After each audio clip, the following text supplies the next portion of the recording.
say, and I'll let him introduce himself with his own title and spelling. So we'll begin with Ben. All right, good morning. My name is Ben Robbins. I'm the Vice President of Operations. That's Benjamin Robbins, R-O-B-I-N-S. So first of all, good morning. Thank you. Welcome to Tampa International Airport. I want to wish everyone a happy Thanksgiving, a happy holiday season, and also wishing you, those that are traveling, a safe and pleasant journey through the airport, through America's favorite airport. And that's what we're here to talk about, how to make that journey a little bit easier. So our Thanksgiving holiday period begins this Thursday, runs through 13 days through December 2nd. Over the next 2 weeks, we're expecting approximately 80,000 passengers to flow in and out of the airport, with our busiest day being the Sunday before Thanksgiving coming up. Expect longer lines at the ticket counters and through the security checkpoints, so we encourage you to come early. If those domestic flights, 2 hours early is grand, and then 3 hours for those international flights. As we continue to make airport improvements like we've talked about over the recent past, we have several construction projects. You'll see some work at the airside shuttles, the trains that take you to and from the airsides. Some of the airsides will have one shuttle, so plan early for that. We are improving the checkpoint experience, so airsides A and E, the security checkpoints are being worked on, particularly for airside E. Those passengers that are flying through Delta, Frontier, Air Canada, please provide an extra 20 to 30 minutes buffer as we work through some of those security checkpoints. You can expect longer lines at the ticket counters and at the security checkpoints. Also, you can expect the curbs to be slightly more congested. It is the time for family and friends to come in and out of the airport, and you can expect that some of that extra traffic at the curbs. We encourage you to use the Blue Express curbs, and those that are using the rental car centers, you can drop off your bags at the remote bag check and then take the pleasant journey about 1.5 miles on the Sky Connect into the terminal. Parking will be tight. There'll be time periods during the Thanksgiving holiday period where we will see some peaks, and we can expect to see the parking garages near capacity. Your best bet is to reserve your parking online ahead of time at the Tampa International Airport website. If we always get the question about, is my airline on time, is my flight on time, please check with your airline. They will have the most up-to-date information. Double check with them on the app. You can make the phone calls, the ticket counters. So the airline will have the most up-to-date information on the status. Again, we encourage you to be early. You can get to the airport. We have a great concession program. You can actually order your concessions ahead of time. You can grab your cup of coffee, have it waiting for you, have a pleasant journey getting through the gate. And again, wishing everybody a happy Thanksgiving, a pleasant holiday season, and I'll open to questions. I guess what can and can't you bring, crew? Is that somebody? So I'm going to introduce my friend, the TSA, Mr. Kirk Skinner.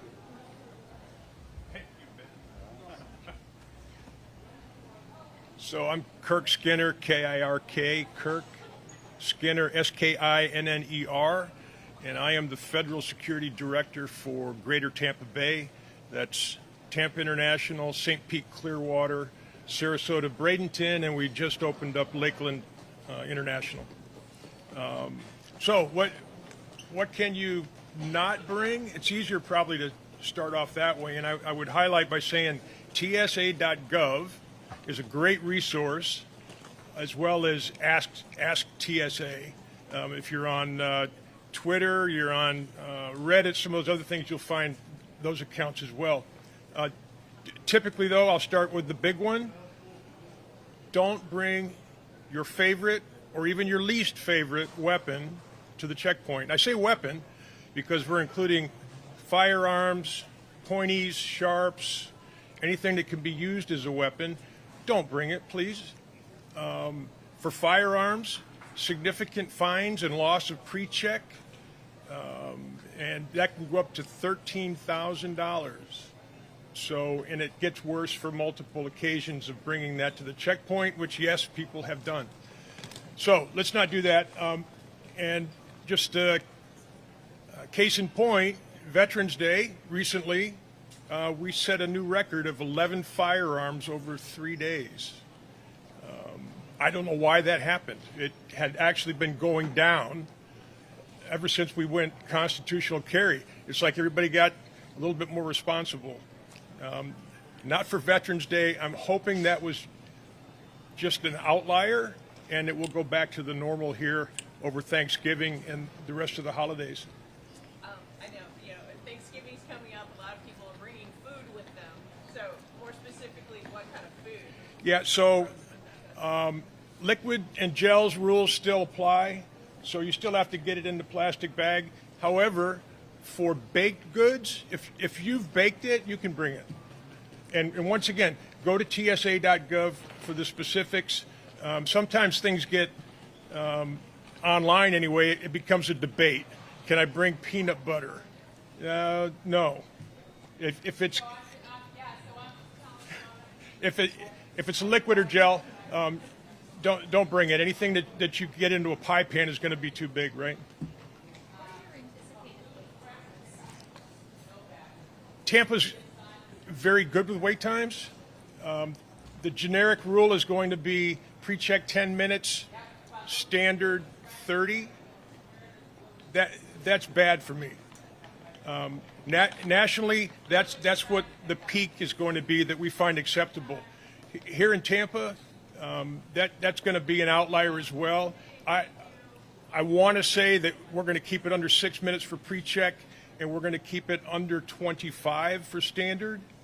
But the Tuesday before Thanksgiving nationally, we're expecting 2.8 million passengers. Wednesday, 2.9. Sunday after, over 3 million. We hit 3 million July 7th of this year. So we expect that we're going to set some huge records. We're going to have over 40,000 here Tuesday, Wednesday, Saturday, and then possibly as much as 50,000, which is huge for us. But we're fully staffed. I've got overtime. I've got all the people that I need to manage the operation, so I think we'll be fine in terms of wait times.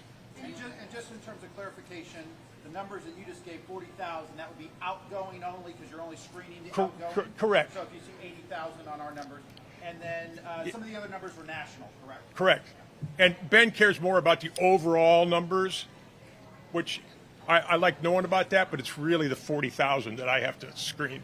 And just a quick follow-up to that, I personally saw some of the big wait times that resulted in the construction and whatnot that's going on with some of these airsides. Right. So can you address that specifically? What can people estimate if they are flying out of one of the airsides with security? Well, that is going to be a little bit slower. You're going to find some wait times there. I still don't think we're going to hit 30 minutes. I don't even want to say that we might. It's kind of like a hurricane. You don't say that word because then it's going to come. But Ben probably knows better the construction impact. So, Ben, you want to? Yeah, let me do that. So more specifically, Airside A is single shuttle. So if you're flying out of Airside A, that's your United carriers, your JetBlue carriers. That is single shuttle. We've been able to mitigate that. So it should be pretty much normal kind of check. You will get a little bit extra rush there. Our normal pre-check times are roughly 2 to 7 minutes. If you're not pre-check, it's in the 10 to 15 minute range. The construction areas, I did specifically mention Airside E. So we are making improvements. This time next year, all these construction projects will be done. So it'll be a vast improvement. But for instance, Airside E, you may see some lines here in the main terminal that you don't normally see because we have to slow the flow into this checkpoint.